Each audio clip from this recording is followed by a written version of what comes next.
ทางนี้เยอะเลยดอกไม้ทุกคน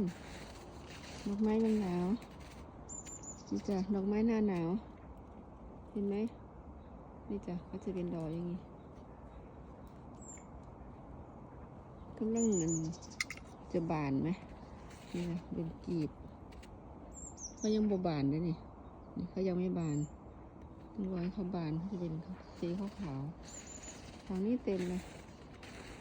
แต่กิ่งเขาจะทนมากเลยทุกคนต้องเอากรรไกรมาตัดเอาจะเป็นดอกขาวๆสวยอ่ะถ่ายรูปกันนะ